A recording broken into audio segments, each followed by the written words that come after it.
Episode 5 की शुरुआत में सभी वुकोंग को लेके जा रहे होते हैं इनके बेस की ओर, क्योंकि इन्होंने वुकोंग को मना लिया है अपने साथ देने के लिए।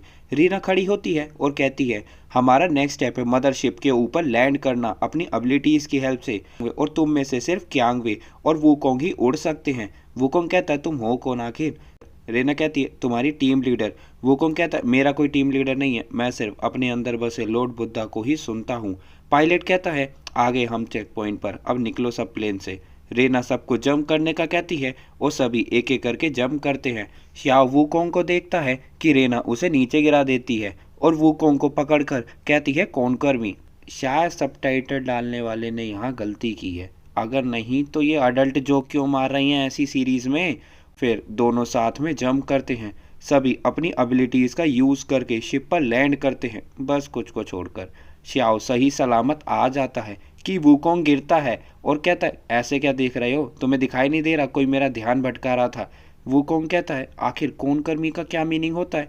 चैन कहता है मेरे पिता एक फार्मर थे, पर मेरी माँ ने ही मुझे सबसे ज़्यादा प्यार किया।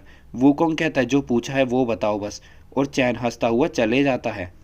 अडल्ट जोक है, कैसे एक्सप्लेन करेगा बेचारा। तभी तो कहता हूँ पैसे दे दो सबटाइटल डालने वालों को, वो भूखे मर रहे हैं। पैसे नहीं देते तभी तो ऐसा ठस्सा काम करते हैं।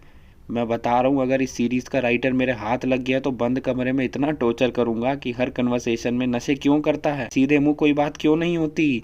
सभी एक लैब टाइप एरिया में एंटर करते हैं कि कमांडर आते हैं, वुकोंग को सल्यूट करते हैं, मतलब ये दोनों एक दूसरे को जानते हैं।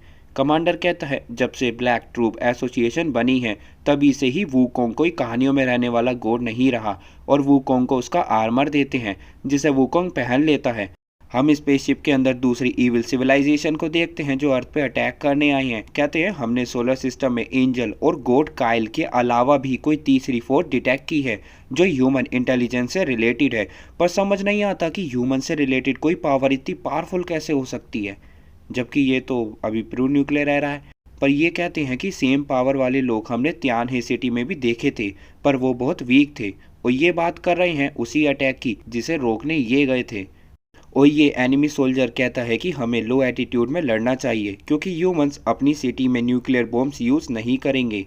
तभी रीना को उसका सोल्जर जगाता है और बोलता है कि ताओ ताई के सोल्जर अर्थ पर इवेट करने वाले हैं और आप घोड़े बेच के सो रही हो। पर रीना कहती है तुम चिंता मत करो और पेंजन को कहो कि मैं यहाँ ठीक हूँ। क्यांगवे कहती है तुम सब अलग अलग जगह से आए हो और मुझे तुम्हारे दिमाग में नॉलेज की बहुत कमी दिखाई देती है। इन्हें वर्म होल के बारे में पढ़ाती है।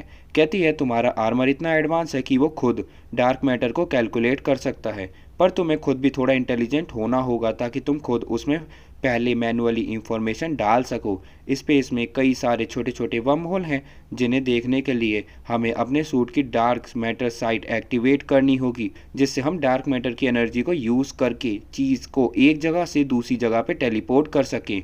पर किसी कॉम्प्लेक्स ऑब्जेक्ट को टेलीपोर्ट करना मुश्किल है, जैसे ह्यूमन बॉडी, क्योंकि मैं खुद भी अपनी बॉडी को एक कोने से दूसरे कोने ही ले जा पाती हूँ। पर अगर मुझे रेना को टेलीपोर्ट करना हो तो मैं नहीं कर सकती, क्योंकि रेना की बॉडी गॉड बॉडी है जिसको टेलीपोर्ट करने के लिए सुपर कंप्यूटर चाहिए जो गॉड्स की बॉडी को भी एनालाइज कर सके। तो श्याओ कहता है अच्छा टीचर क्यांगवे, अगर हमने कंप्यूटेशन हाफ कंप्लीट किया तो टेलीपोर्टेशन वाली चीज़ क्या अंदर ही फंस जाएगी? कहती है नहीं, क्योंकि हमारे वेपन को टेलीपोर्ट करने के लिए बहुत हाई कंप्यूटेशन चाहिए जो तुम लोग कर ही नहीं सकते। तो अब हम लोगों का अगला असाइनमेंट है कि अपने आर्मर और वेपन का डाटा को स्टोर करना। आगे रीना क्यांगवे को कहती है ताओ ताई अर्थ के एटमॉस्फेयर में 2 दिन में आ जाएगा। रीना कहती है मुझे नहीं पता कि शाओ के लिए तुम्हारे दिल में क्या फीलिंग्स है, पर यहाँ एक चीज़ है कि इनकी पावर्स एंजल जेनेटिक्स से जुड़ी हुई है, तो इनके भी एंजल जैसे विंग्स आ सकते हैं जिससे ये लोग एक उड़ने वाली यूनिट बन जाएंगी, जो ज़्यादा बेनिफिशियल तो नहीं होगा पर बेटर देन नथिंग है। पर मुश्किल पार्ट है श्याओ को फ्लाई करवाना, जो शायद तुम करवा सकती हो, और क्यांगवे को तरीका बताती है। आगे हम मोर्गाना को देखते हैं जो स्ट्रीट फूड सेलर से बर्गर लेते हुए कहती है तुम्हारी विश क्या है? अगर तुम्हारी फैमिली मेम्बर को मार दिया जाए तो तुम बहुत रोओगे। फिर मसाज कराती है और फिर कपड़े भी खरीदती है। मोर्गाना सट्टा लगा मोर्गाना जुआ खेल रही होती है, बोलती है मुझे खेलना नहीं आता।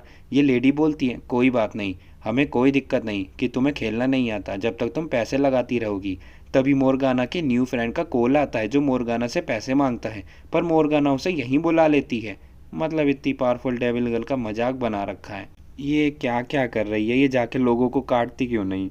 मोर्गाना एक स्पेशलिस्ट के साथ एक एल्टेयर पर आती है जो बताता है कि लेजेंड्स के हिसाब से प्रीस्ट ने मिलकर एक ईविल मॉन्स्टर को यहाँ सील किया है, पर उसे दोबारा अनसील करने के लिए हमें गॉड कॉम चाहिए और फेदर ऑफ आरओसी जो शायद किसी माइथोलॉजिकल बर्ड का है वो चाहिए।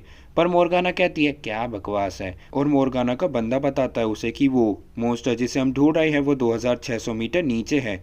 मोर्गाना कहती है इसे डार्क एनर्जी से सील किया है जिस पर कोई कोड है, पर मोर्गाना उस पासवर्ड को ब्रेक कर लेती है और वो मॉन्स्टर बाहर आ जाता है और मोर्गाना के कहने पर कहता है कि तुम खुद को मेरी क्वीन समझ रही हो क्या। मोर्गाना उसके अटैक को अपने डार्क मैटर टोर्नेडो में ले लेती है और उसे अपनी डायमेंशन में लाती है जहां डर के मॉन्स्टर मोर्गाना का साथ देने के लिए मान जाता है। कहती है ताओ ताई की फर्स्ट वेव आने वाली है जिसके लिए मुझे तैयारी करनी है।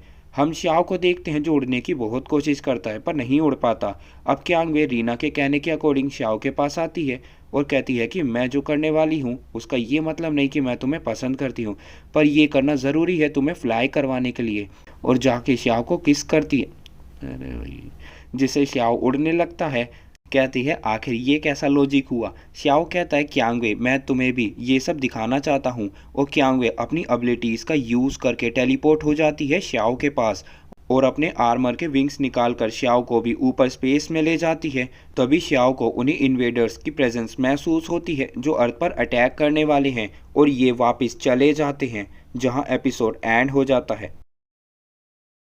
अब सीन आता है जहाँ त्यान्हे सिटी की बैंड बजाई जा रही होती है, मतलब ताओ ताई प्रस्थान कर चुका है।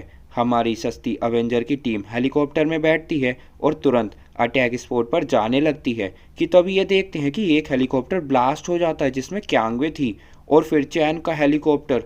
किसी को कुछ समझ नहीं आता है। वूकोंग जोश जोश में बाहर निकलता है कि तभी ये ईविल उसे दबोच कर ले जाते हैं। क्यांगवे सही सलामत चैन के हेली में आ जाती है और कहती है नशे हो गए, सारी टीम फट गई।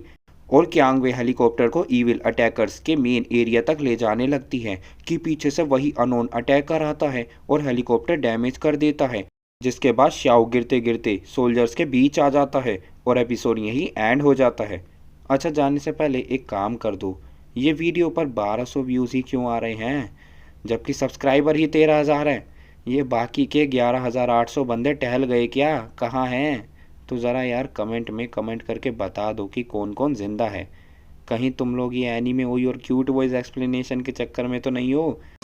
औरत का चक्कर बाबू भैया, औरत का चक्कर। भाई मेरी वीडियो भी देख लो, गरीब के घर में 2 पैसे आ रहे हैं, तुमको दिक्कत क्या है?